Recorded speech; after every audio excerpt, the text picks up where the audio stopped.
Good evening and welcome, everyone. Thanks for joining us tonight. My name is Chris Caputo, and I'm here tonight representing Caltrans, Caltrans' environmental division, and the project team. I want to begin this evening by thanking all of you for attending this open house and the tree workshop for the El Camino Real Renewal project. I also want to thank you for welcoming us back to your community for this important project. The project team's priority this evening is to find planting solutions that will help the Howard Ralston eucalyptus tree rows maintain their historical status, and to work with the landscape and design teams to design a tree canopy that achieves the look and feel your community is accustomed to and that makes El Camino beautiful. Tonight, we're excited to present a unique roadway design experience where you will have an opportunity to help us develop planting plans for sample sections of the tree rows along El Camino. But first, Caltrans would like to extend a special thank you to the City of Burlingame for what has been a great partnership over these past several years. We can't accomplish all that we do and all that we've done so far on this project without great partners, and we really appreciate the elected officials and city staff of Burlingame who have made that happen for this project. And with that, I'm pleased to introduce one of the key people we've had the good fortune to partner with throughout our process, Mayor Michael Brownrigg, who will say a few words about the project.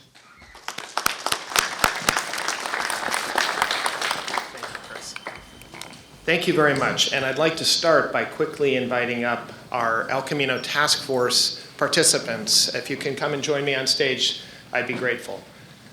So as they come to the stage, let me briefly, for those of you who might be joining this process for the first time or early on, this group of community members first met back in 2016. So if you think that government doesn't work fast, you're right, it doesn't. But what we did was we did what we wanted to make sure, and I welcome Emily Beach, your council member, Howard Wenton on the Traffic and Safety Commission, Rich Kirshner on beautification, Michael Wiebrecht, who represented property owners along El Camino Real, and Jennifer Pfaff, who was instrumental in both her knowledge of Burlingame's history, but also Burlingame's treescape. And as Chris alluded to, this is a very important but very sensitive matter for the people of Burlingame. As we all know, this stretch of El Camino, this 3-mile stretch, looks almost nothing like any other stretch of El Camino. Over the 100 years plus that the peninsula has been building up, almost every other community turned El Camino into a commercial district with very wide streets and a true highway. But Burlingame, for a lot of different reasons, decided to keep it pedestrian scale and narrower streets and big, majestic trees. And that's both a historic legacy that we've been given to manage and also an iconic feature of Burlingame. At the same time, to repair El Camino and the year after year flooding that often damages property owners' property, to fix the sidewalks that at this point are physically dangerous for pedestrians to walk on, not to mention if you happen to be a person with disabilities. To look at the cracked and impinged sidewalks, we knew it had to take a dramatic rethinking and renewal of El Camino. And so when this task force was gathered by the city council, with the cooperation of Caltrans, one of the conditions was we would all go into the room without our armor on, without a lot of pre-demands, and ask ourselves what is going to be best to preserve and maintain the character of the historic grove, that tree-lined canopy that we all know, while making El Camino safer for residents, pedestrians, and motorists. And this has always been, for over 6 years now, a both and, not an either or. And the question that we all asked ourselves as community members was, can we find a both and solution? And we think we have. I will say, and I don't know this to be true, I should have checked with Caltrans beforehand, But I would doubt that Caltrans has held an entire public meeting at great complexity and some expense just to talk about trees and tree planting. But Caltrans has understood that for our community, understanding that we are going to have a canopy going forward is crucial for our faith and belief in this project. Now, the thing about a historic element is when it's a building, it's fairly straightforward. We need a new foundation. We need new windows. How do we build that? With something that is living, and the historic grove is a living historic feature, there's a time limit to how long that will live. And that's what we were confronting. And so what your job is tonight is to validate what we believe is possible with the designs in front of you to make sure that we have a tree canopy that is as robust and as beautiful and as unique for the generations in front of us. They sometimes say you don't plant a tree for yourself, you plant a tree for your grandchildren. That's a little bit the attitude we need to take here. We need to think about how will this evolve over time to make sure that we have the same iconic and beautiful roadway that is also, by the way, safe and drains and pedestrians can walk safely along it. So I just want to invite my colleague Emily Beach up. If you want to say anything, Emily. Michael. Emily has been with us we did this together. This task force has been amazing. There's been a lot of heart, a lot of learning. I feel like everybody on this task force, I don't have an engineering background. I feel like I got a master's degree in civil engineering because of the partnership with our staff and with Caltrans. I just think you said everything that needed to be said tonight. Thank you for keeping an open mind and participating and giving the feedback that the project needs in final design. And basically, if you like what you see, then Emily and me are the people to talk to. If you have any questions, go talk to these folks, and they can explain how we got here. No, with that, I really appreciate it. I'm going to bring Rommel of Caltrans up, and thank you all so much for being here and working with us to make this the best possible project. Rommel, where are you? And thank you to the task force members. There you are.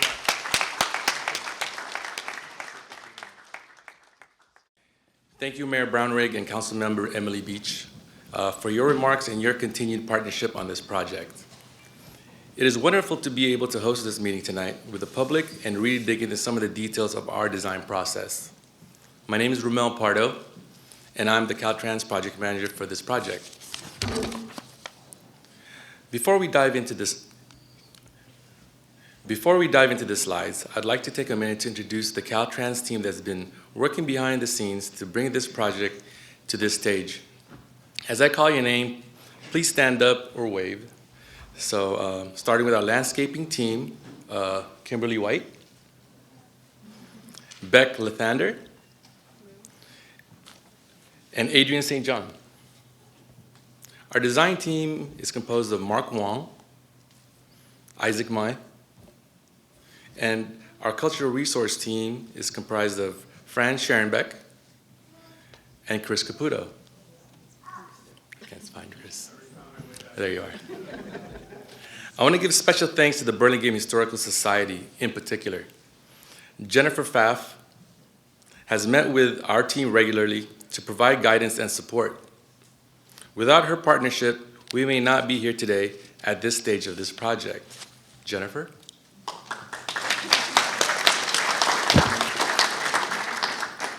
Next slide.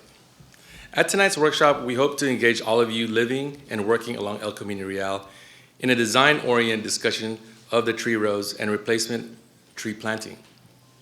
You'll notice that there are posters all around the room from earlier public outreach to remind you of what we've discussed so far, such as the historic aspect of the tree rows and their current health and condition.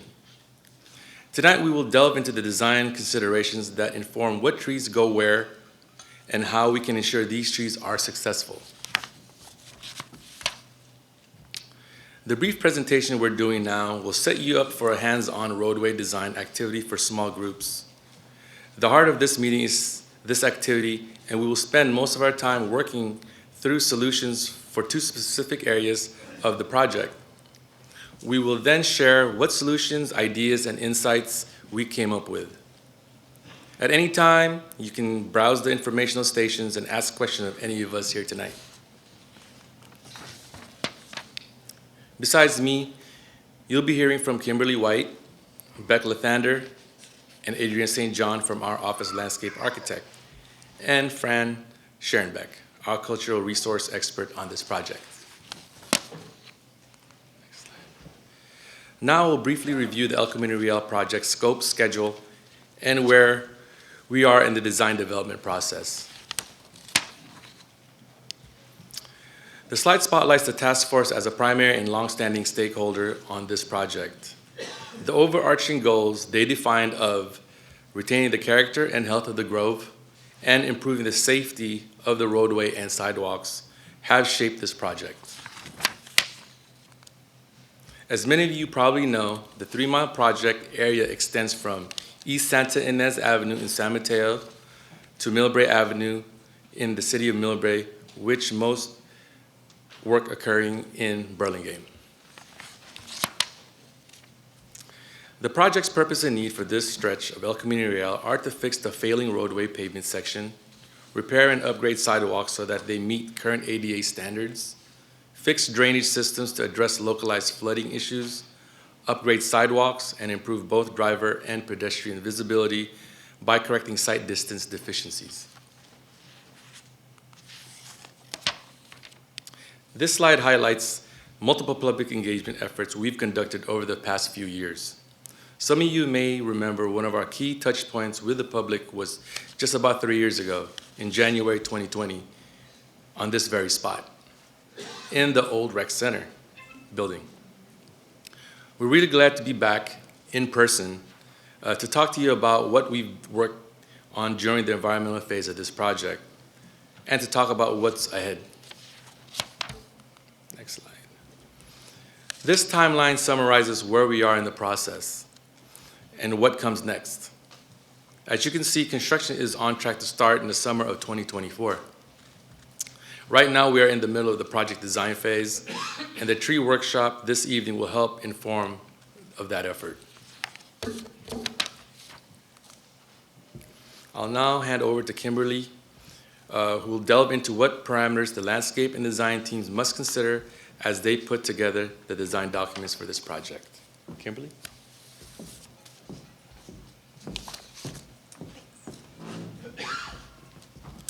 Hi, everyone. I'm Kimberly White. I'm the senior landscape architect for this project. Tonight, we want you to come away with a clear understanding of the factors shaping the design of the replacement tree planting. Within the Howard Ralston eucalyptus tree rows, historic preservation is paramount. And throughout the entire project, within and beyond the tree rows, are physical constraints and other factors to consider.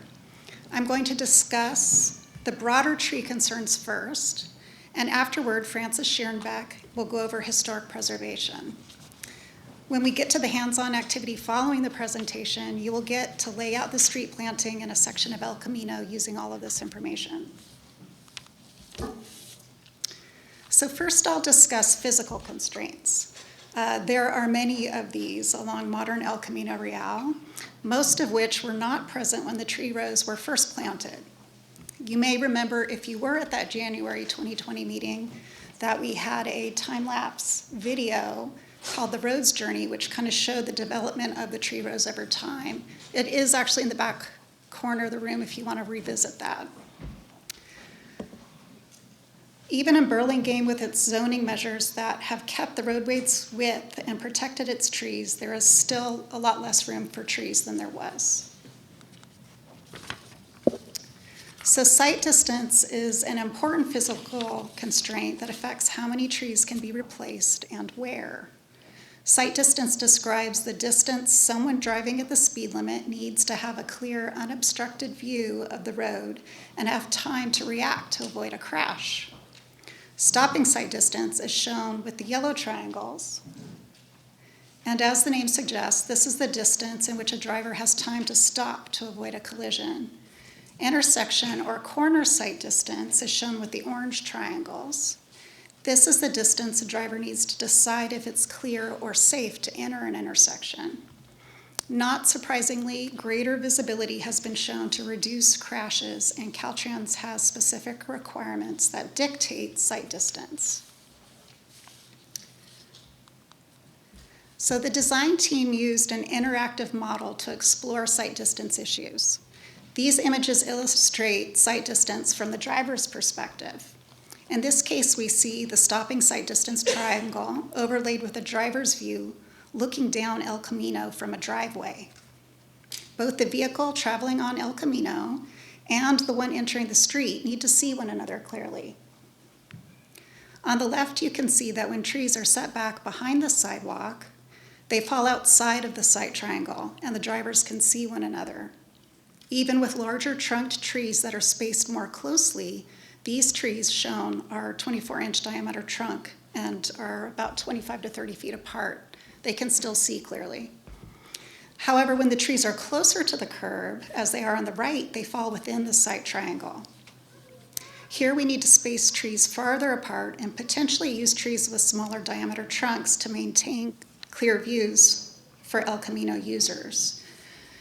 You can see space between the more widely spaced trees creates windows or gaps that drivers can see through. So these trees shown here have about a 12-inch diameter tree trunk, and they're about 30 to 40 feet apart. So our challenge, of course, is to maintain sight distance, plant as many large trees as possible, and provide a planted buffer between the road and sidewalk to enhance pedestrians' comfort. So our 3D model helped us come to a hybrid approach. In this way, we could have trees set back behind the sidewalk near the corners, which maintains the visibility, but still allow planting closer to the intersection. Once we get beyond the corners and out of the sight distance triangle, the sidewalk and trees can swap places, providing that buffer for pedestrians. This approach of meandering or jogging sidewalks at corners avoids the conflict between clear sight distance and tree planting. The design team is looking to implement this approach wherever feasible to meet this important safety requirement while maximizing tree canopy along El Camino Real. So the next most pressing constraint is the actual built urban environment. So identifying the envelope for planting will help us figure out what space we have for trees, where we can adjust built features to make more tree space, and what other tools we have to maximize tree planting. The public right-of-way is a fixed width, within which we have 2 lanes of traffic in each direction, sidewalks, planting areas, and driveways. In some cases, retaining walls are behind the sidewalk or even right at the curb, and bus stops are located throughout the corridor. All these features have to share the same space. Beneath the pavement, there is a complex web of infrastructure, including water and gas lines, sanitary and storm sewers, and communications. There's also retaining wall and power pole foundations. All of these are interwoven with the roots of existing trees and limit the available root space for newly planted trees. The City of Burlingame and Caltrans are actively working with PG&E towards undergrounding the power lines. Throughout the corridor, there are existing sidewalks that will need to be reconfigured when they are replaced. Some sidewalks are too narrow, and curb ramps are non-compliant to current Americans with Disability Act standards. So there are many examples of conflicts between tree roots and sidewalks and curbs. Repairing these areas to maintain access is difficult and can lead to extensive root damage to the tree, and at times require its removal. We need to be careful with our sidewalk designs and tree species choices to avoid this situation in the future.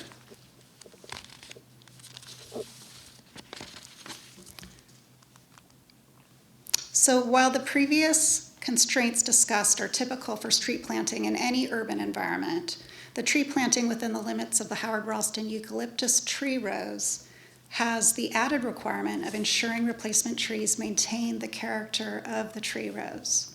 Frances Schierenbeck is now going to discuss that factor. Thank you, Kimberly. And as Kimberly said, my name is Frances Schoenbeck. I am a senior environmental planner at Caltrans. I'm an architectural historian. So what's the big deal about these tree rows and why do we care? And what do we have to follow these regulations and guidelines for? Well, the tree rows are listed on the National Register of Historic Places. The National Register is a listing of local, state, and national historic resources that are significant for various reasons. The tree rows are significant for their, to double check, the influence on the development and character of Burlingame. For early zoning regulations, it's one of the first, if not the first, in the country to be implemented to protect a historic resource. And for the work of Master Gardener John McLaren. Now, McLaren is often more associated with Golden Gate Park, but this really is his first important work. Oops. So what does this all mean? Because the tree rows are listed on the National Register of Historic Places, Section 106 of the National Historic Preservation Act applies. Section 106 says that when a federal agency, federal funding, or a federal permit is involved, then any resources listed or determined eligible for the National Register must be given a degree of consideration and protection from project impacts. Now, Caltrans, in consultation with the State Historic Preservation Office, or SHPO, has determined that the project will have an adverse effect on the trees. Because of this, in addition to replanting the trees, Caltrans, in consultation with SHPO and with the Burlingame Historical Society, who we continue to consult with regularly, Jennifer and I speak all the time. And I do have to say again, thank you for Jennifer. She's made my job much easier. So she's been a joy to work with. So at least 70% of the trees planted within the tree rows must contribute to the trees. What that means is that all the tree replacements that we're looking at must contribute in some ways to the trees. Well, 70% of the total of the trees. So that's why we're looking at specific species. Additionally, any other replanted trees cannot detract from the eligibility of the tree rows, what basically means we're not planting any palm trees. We also have palm trees. No, yeah, nothing that's going to look out of place is basically what that is saying. So we are going to be documenting the tree rows before, during, and after, including HALS documentation. HALS is the Historic American Landscape Survey. Once that's done, it goes to the Library of Congress in Washington, D.C., so basically anybody around the world can look up these trees. We also will be tagging and GPSing the trees so we can keep track of them down the road. Also, we are doing a long-term management plan. That is to set up the tree rows in the future so we can keep them healthy and keep the listing going. Additionally, we are doing a self-guided history walking tour with plaques in the sidewalk throughout the tree rows. We will be doing a time capsule, and we will also be making some benches from some of the reclaimed wood. If you have any ideas, you're like, oh, this would be really cool, we should put this in our time capsule, or this is a really important event that you think that we should include in the walk, please do see our board over there and put a Post-it note up. We'd like to hear what you have to say. And we also will be doing make sure I get it right here, a El Camino Real Historic Resource Management Plan, which is a tool for the city to work with their general plan that will help them manage other historic resources throughout that section of El Camino Real. So thank you for letting me talk to you, and I'm going to pass it off to Beck. Thank you. I'm Beck Lithander, one of the landscape architects working on the project, and I'm going to briefly touch on a couple other bigger picture considerations and how they relate to our work to rehabilitate the tree rows. First off, climate change, where this slide pulls some highlights from the most recent climate assessment for California in the Bay Area region.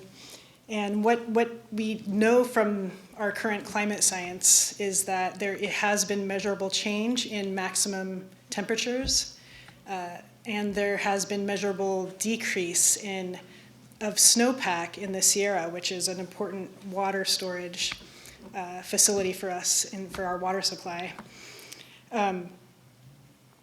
So we can expect these trends to continue, and when combined with our natural high variability of rainfall from year to year, we have very wet years and very dry years, we can reasonably expect that we will have more frequent and deeper droughts as our climate changes.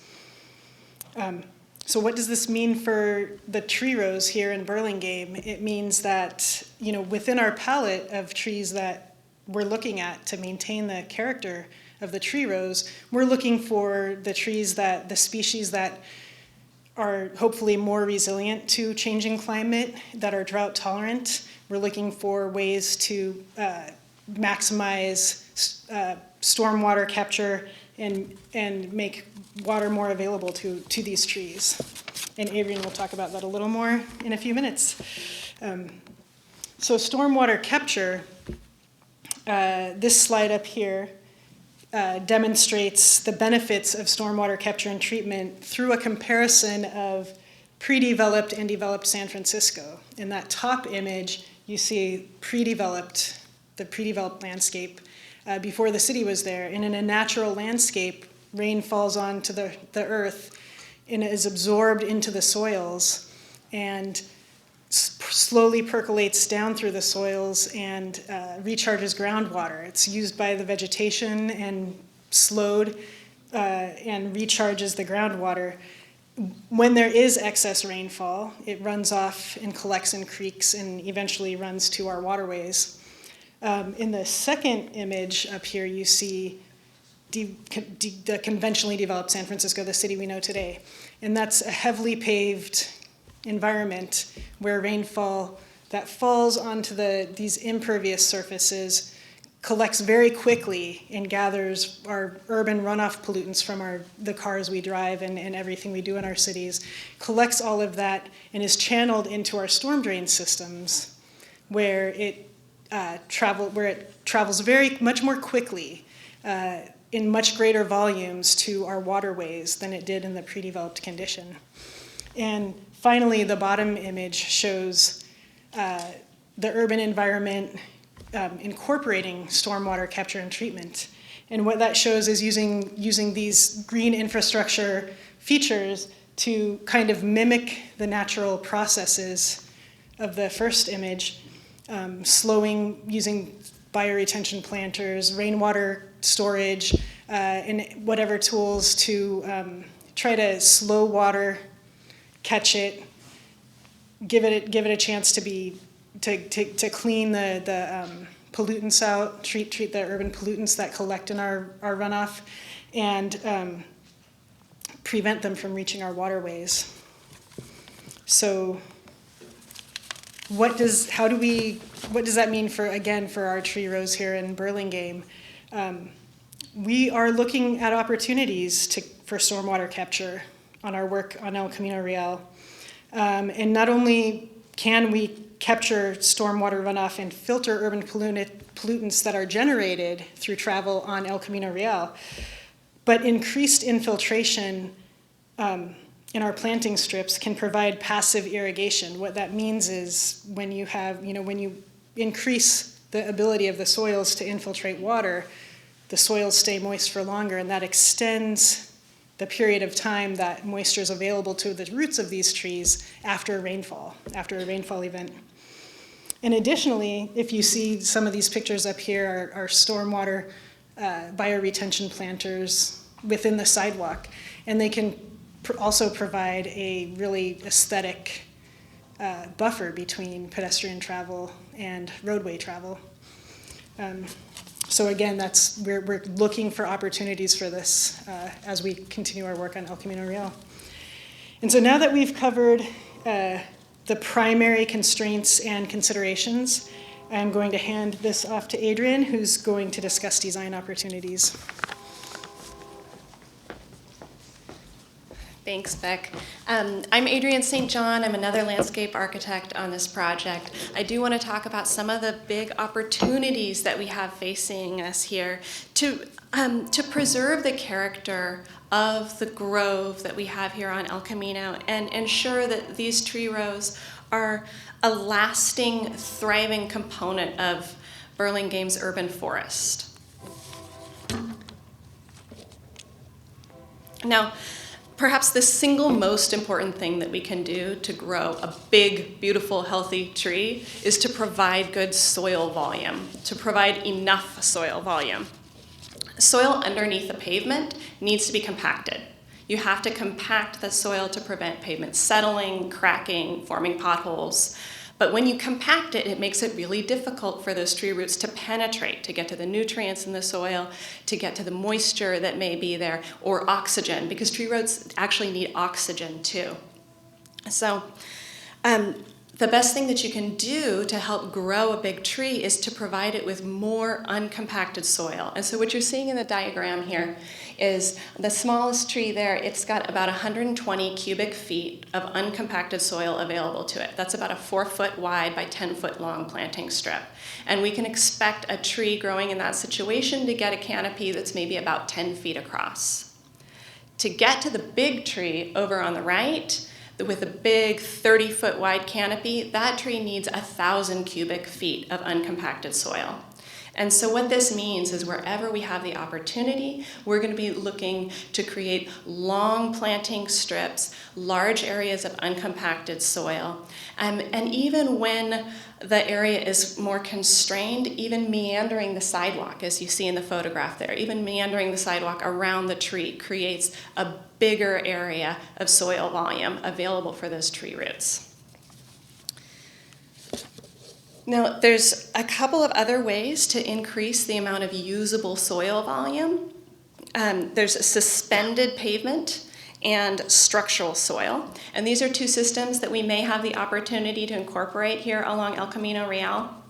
And the way they work, they each work a little bit differently, but the suspended pavement you see over on the right, it has this plastic cage-like structure that you bury underground, and that plastic cage supports the pavement, provides the structural strength for the pavement so it doesn't settle, while inside the cage allowing your loose, fluffy soil to be available to tree roots so they can really penetrate, get to the moisture and the nutrients that are there. Another system that you can use is called structural soil. Structural soil is made up of larger aggregates that kind of lock together when you compact them, but leaving airspace, and then organic matter is mixed into that too. So those are two different systems that as we have the opportunity to, we hope to incorporate into this project and really support tree root growth. Now once you get a tree planted, establishment is key. Right? The first few years are really critical to tree success, and the first thing that young trees need is reliable water. Even drought-tolerant species need reliable water. And so that's why this project is going to be including a permanent irrigation system for the trees along the corridor. What you can also do to help these trees grow up strong is pay attention to pruning, provide structural pruning. So through selective structural pruning, you can select for a strong central leader on the trees, make sure that you're supporting strong branch growth, avoid later dropping branches, and get these trees off to a good start. And so these are important pieces of establishing the tree rows. This is why we include a plant establishment contract, a plant establishment plan as part of our contract to make sure that those first few years of care are really covered and the trees get established well. Now, one of the really exciting parts of thinking about what these tree rows could look like is thinking about the trees themselves. This is an opportunity to think about how we can select trees to really preserve the character of the tree rows and thinking about the types of trees that we're going to plant. Now, the historic tree rows combine eucalyptus and elm trees, and the elms have historically had this broad, arching canopy. They're deciduous, so they lose their leaves in the winter. They allow that winter sunlight in as well. And the eucalyptus, by contrast, you're familiar, they grow very tall, very upright, reach skyward, and they have that year-round greenery, that evergreen foliage. Now, those are a couple of considerations, deciduous or evergreen. The aesthetics of the tree, of course, are something that you think about when selecting a tree, but there's a lot of things to think about when you're selecting a street tree. And you can see more about these criteria here on the posters over on this side of the room. And there's more information about some of the species that we've been investigating and learning about. But when we select trees for a streetscape, one of the first things that we're thinking about is safety. We need to be cognizant of public health and welfare. In terms of safety, you saw Kimberly's slides where she was showing you trunk size and what a big difference that makes in terms of visibility and safety on the roadway. So that's something that we'll be thinking about, looking at trees that may have a narrower trunk at maturity. You also want to think about trees with good structure that are going to have strong branches. You don't want to be having trees drop limbs. You want to think about the sidewalk. Some trees are more susceptible to lifting sidewalks, cracking the sidewalks. Some are less susceptible to doing that. Of course, you have to think about the horticultural requirements of the tree. Becca's reminding us of the climate that we need to be considering here. We need to be thinking about trees that are going to be adapted and can survive over the next century and a half. And then you want to think about maintenance, of course. Tolerance that these trees may have to salt that can come through recycled water irrigation, tolerance to inundation from stormwater and from stormwater planters. Do the trees offer habitat? Are they disease resistant? That's a key consideration too, right? When we think about the trees lining El Camino Real, John McLaren planted the eucalyptus and the elms. And today we have the eucalyptus. Dutch elm disease came through in the 1970s, and so we don't have as many of those elms today. So that's one of the reasons that we're going to be thinking about a diversity of species as we plant along the tree rows. A traditional streetscape plants a single species of trees in a straight line symmetrically. It's very formal in design. It can be very beautiful, but a monoculture has some risks and some drawbacks. So that uniform look, you can come close to a uniform look by using very similar species, but probably not all the same species.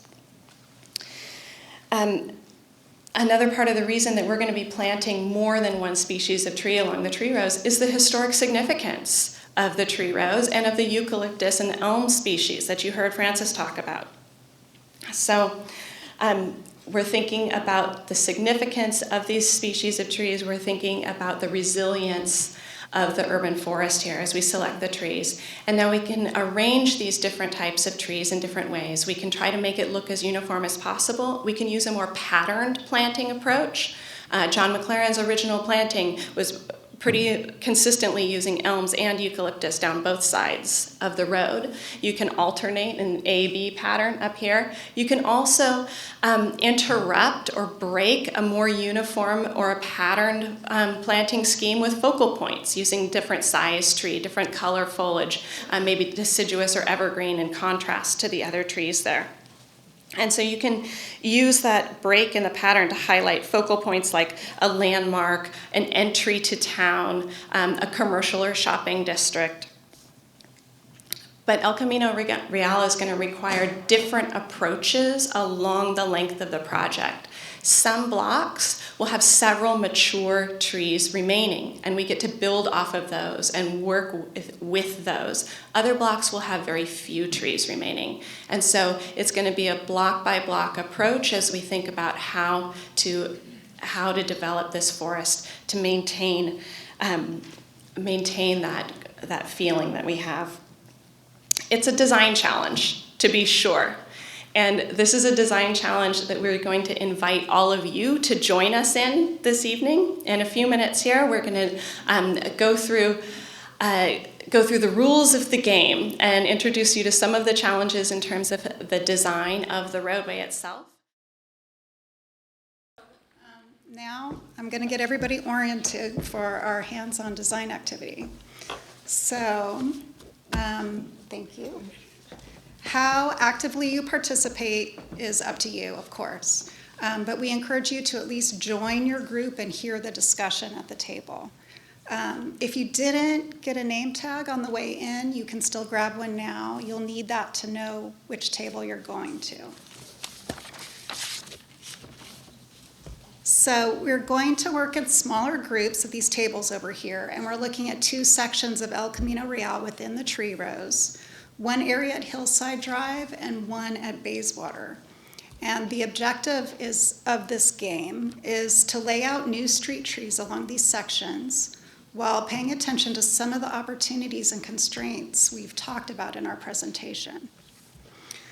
And then once everybody's had a chance to kind of lay out their boards, we'll regroup and share the designs that each of you have come up with, talk about any insights that you got out of doing the exercise, and take any other questions that come up.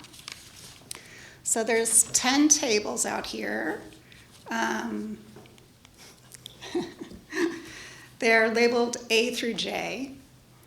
Your name tag has a letter in the upper right-hand corner, and that's the letter indicates which table you go to.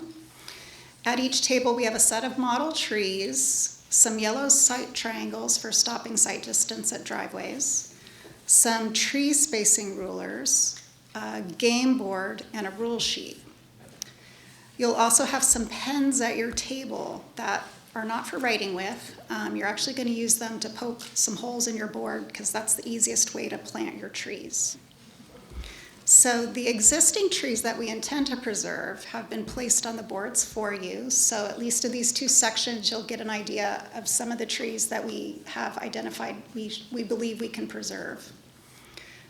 So your task is to follow the rule sheet and place as many trees as you can in whatever pattern you'd like.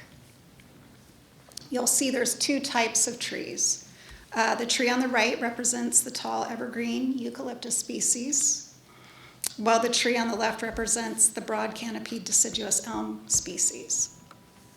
So think about how these trees work together along your section of El Camino throughout the year and with the existing trees that are remaining there. There's a tree spacing ruler that has 25-foot spacing on one side of the strip and 35-foot spacing on the other side. Recall that when you're outside of a sight triangle, trees can be planted as close as 25 feet apart. If you're in a sight triangle, you're going to need to space them 35 feet apart just so we can keep those clear windows for people pulling out of driveways onto the street. The corner sight distances, if they apply at your section, are marked on the board. They're like kind of orange-red color. And you will need to check the sight distance at the driveways yourself. And there's a little sight distance triangle you can line up with the car to make sure, to see whether you're in that 35-foot spacing area or you can put them 25 feet together. So you don't have to remember everything I just said. The specifics are on the board, and you also have the rule sheet, and we will be here in the room walking about, and maybe if there's enough, we'll just stay with one of the tables. So we'll be here to help you during the exercise. And then when you're happy with your design, go ahead and let somebody know. We'd like to take a picture of your game board. And then it would be nice if you designate a spokesperson so that when we regroup here, we can share any thoughts you have after going through the exercise. Let's see.